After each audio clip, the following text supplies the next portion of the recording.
So I'm Eric, and as Jim said, this is sort of a little bit ad hoc. It kind of came out of a discussion on things like burner emails and burner credit cards and all that stuff, and we thought we'd maybe kind of focus on maybe a little bit of why you want to do these type of things to.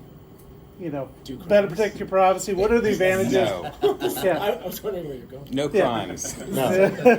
Yeah. Well, what are the advantages? What are the drawbacks? And it's something that I think is, even though sort of niche in a way, it's also becoming more mainstream. Apple, I think a year or two ago, made it so when you log into Apple, they're given a unique email to every service you use, and that's good, because a lot of how data enriching happens is there's a couple primary keys of your phone number, your email, that you kind of give it to everyone, and then they can sort of enrich the data. And so there's advantages to sort of making that unique per person. And so, but yeah, I guess as far as introduction, I don't do anything as far as privacy professionally. It just sort of was an interest of mine. I sort of went fairly hard on it a couple of years ago, backed off a little bit. It's more of, I'm just a constant experimenter. And so I just wanted to see like what works, what doesn't work, what can you make easy to use. So I'll let y'all introduce. I'm Ben Acord. I'm a director of cybersecurity over at Floor Corporation, the big black building behind the Haywood Mall. The food court is not our break room, but we tend to go over there a good bit.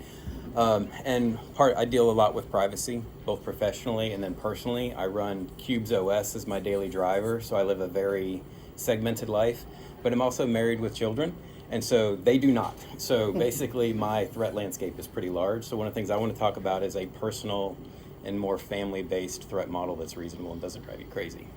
Oh, and I go to DEF CON in Vegas, where everybody says, take a burner phone, don't bring your laptop, and I can kind of speak a little bit to what that's like.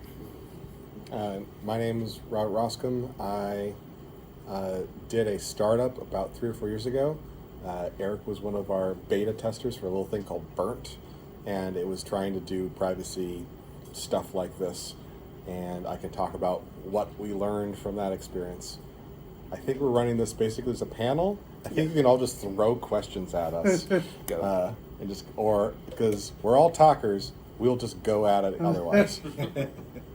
I guess probably one of the questions a lot of people say is like, is it too late? Is it already, I'm sure anyone before this talk's over could look up on 100 people search sites, my name, which printed here, I live in Greenville, and you could get my address, my phone number, Adson's College, so the question is find out what car you own by going down to the county and searching up your last name and your street address and what you paid for taxes. Is it too late? I don't know if any of y'all have an opinion on that.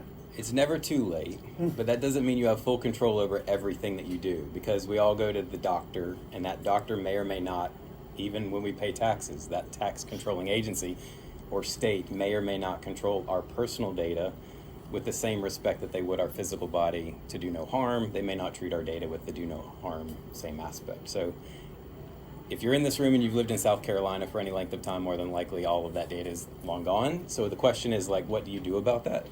And so one of the things that I've advocated for is, at least for the core aspect of your banking and your healthcare, that is one specific set of email. They're not used for anything else. You don't sign into Netflix with that same account. So just kind of, it gets to the thing of you're segmenting your life in a way.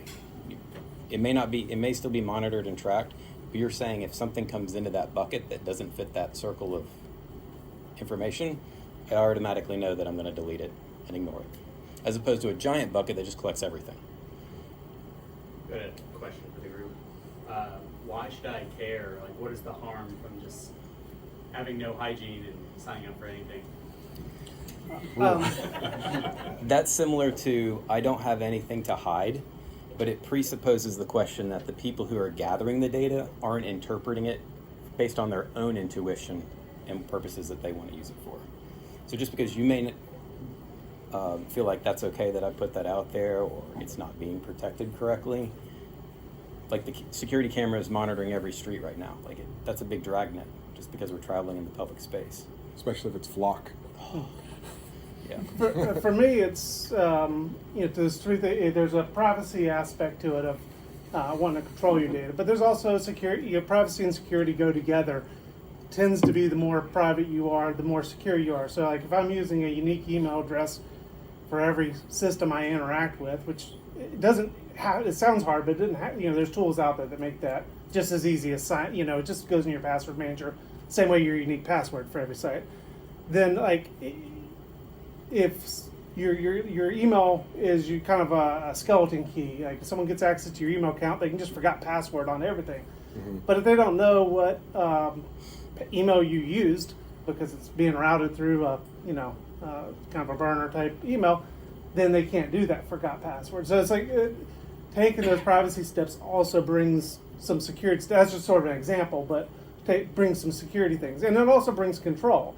I can't tell you how many times I'll click on that unsubscribe link that they assume I want their marketing email, and it goes to an error page. Their whatever system is running, and then I keep getting their drip campaign that I don't really want. Well, if I give a unique email, I just all right, that email's gone. So there's an aspect of control for me too, where you can control who's messaging you.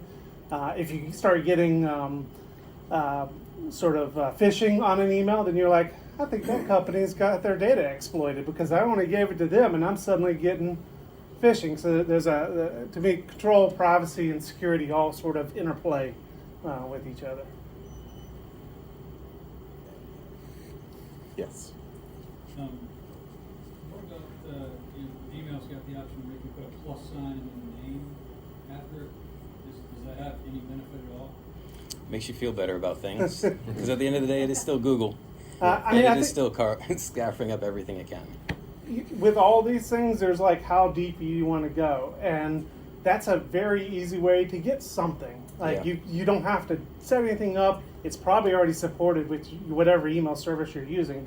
The plus addressing where you just if I have an email Eric at Gmail, I can do Eric plus Pat Greenville at Gmail. It's still going to come to me.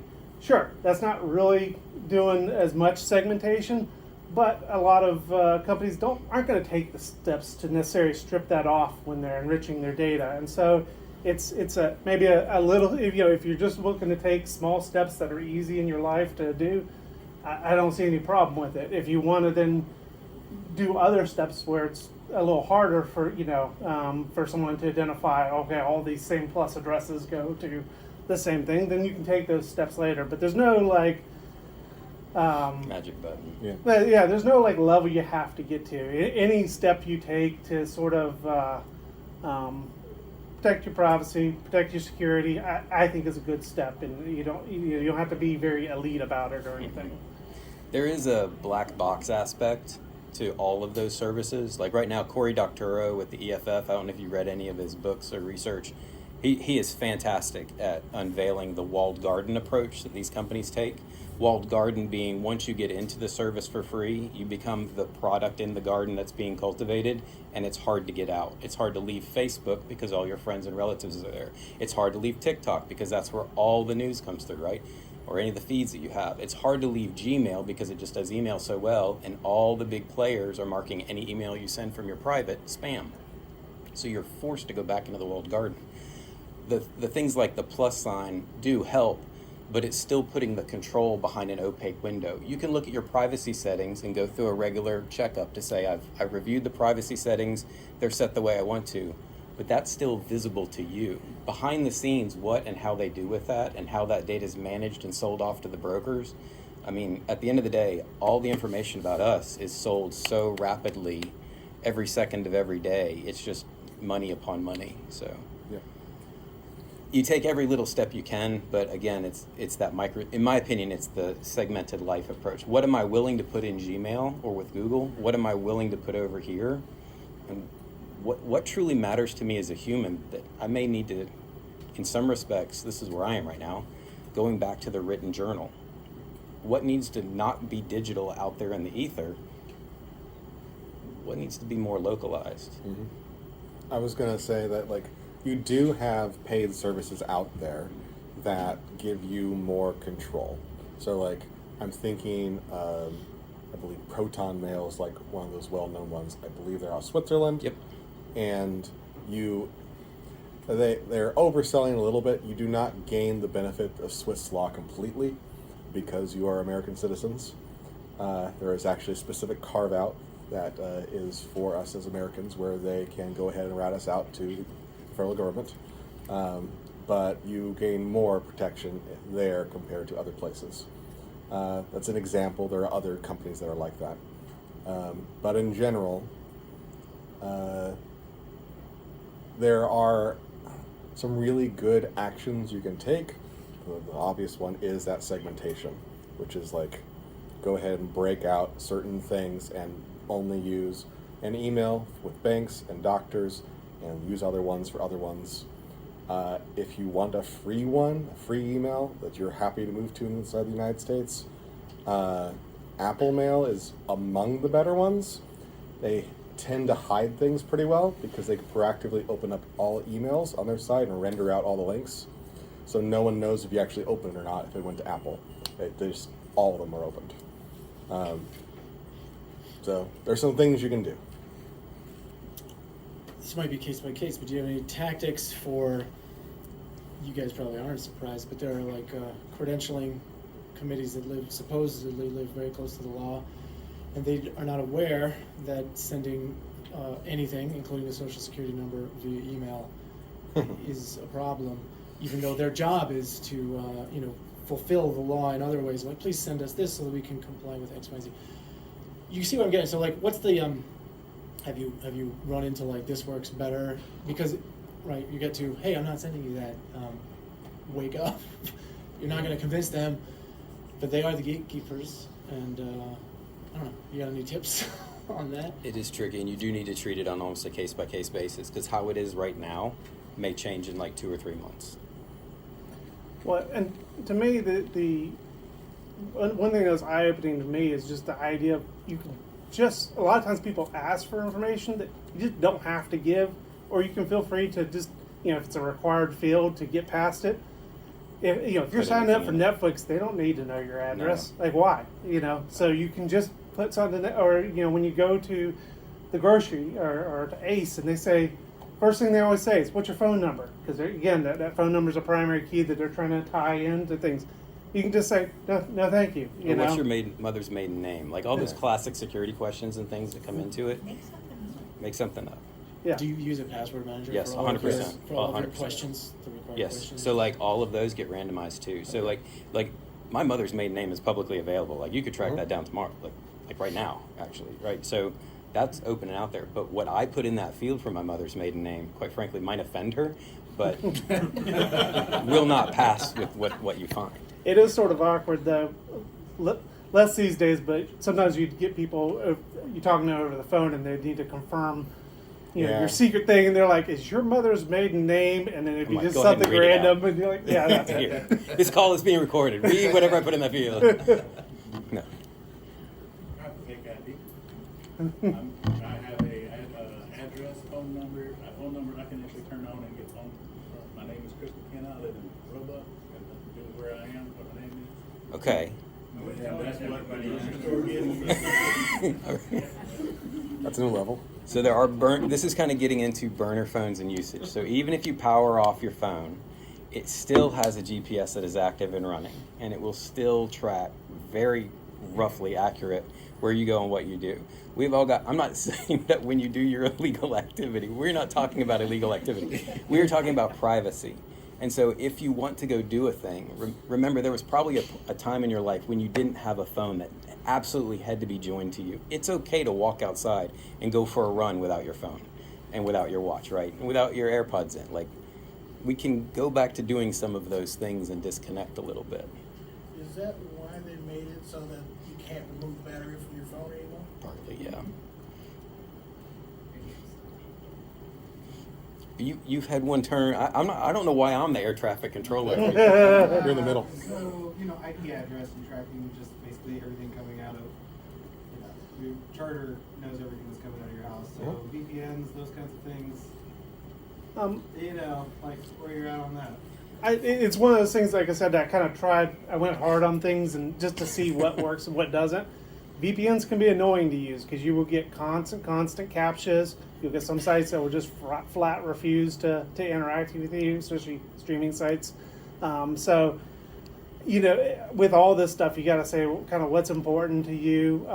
The IP is pretty stable, which is annoying because like my IP at my home, even though I don't have a static IP, it's probably been the same for 5 years, and so it's less. It is a way that they can uniquely identify.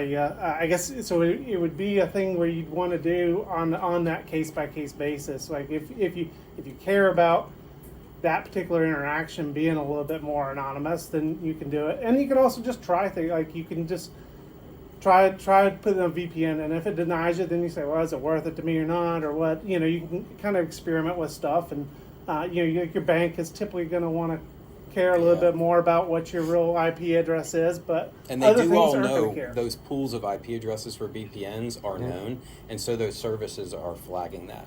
So I use Tor as a daily driver for just general web browsing. So it masks, we talked about from your internet connection out, the IP address. So Tor with HTTPS from that browser all the way to the web server that receives that request is encrypted. So that's like Spectrum, NSA, CIA, all those listening posts along the way are just getting encrypted traffic. They have means of trying to stretch that out, right? But between you and, whatever you wanted to do with that, just generally surfing the web, that's between you and the web server, right? I highly recommend the Tor browser. I love it for general use and running. And I run Cubes OS at home, where every single app, every single pop-up is in a separate virtualized app container. So when I run malware, sometimes intentionally, it's detonating in that virtualized context. There's no leakage of credentials, there's no loss, and I just close that window and it's gone. No performance loss. We have time for one more. Oh, both of you at the same time. You were just talking about the Tor browser. So, but you specifically said with HTTPS. Isn't HTTPS encrypted by default anyways with every browser? So what's It can, the but difference with? so think about a malicious website that will try and downgrade, or an intercepting man-in-the-middle attack. They will try and downgrade the encryption level. So what is it though about Tor that you're recommending versus anything else? Tor is doing the anonymizing, so every time you're approaching a new website, you're getting a different circuit route to it. You're going through 3 different hops, and the third hop doesn't know the first one, so they don't even know who you were on the first jump.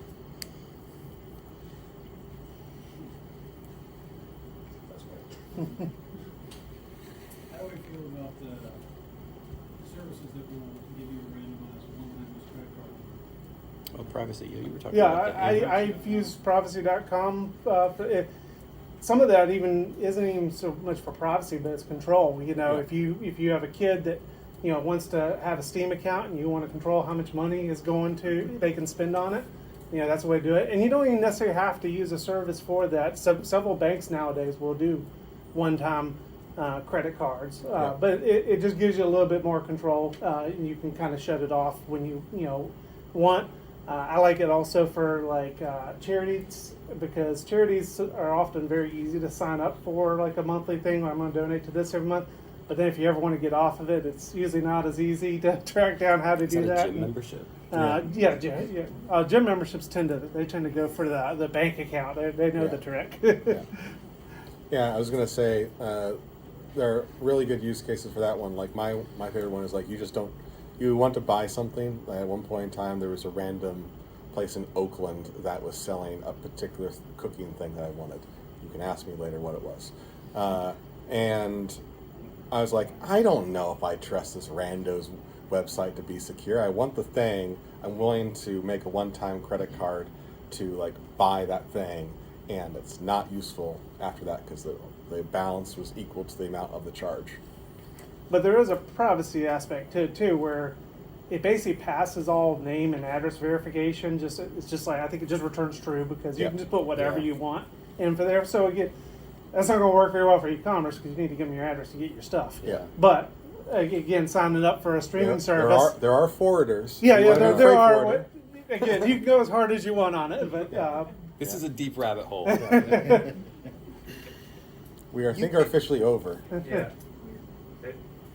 I don't think they're gonna go home, so you can just ask them a question right after this. I'll say, threw into the Slack conversation about this.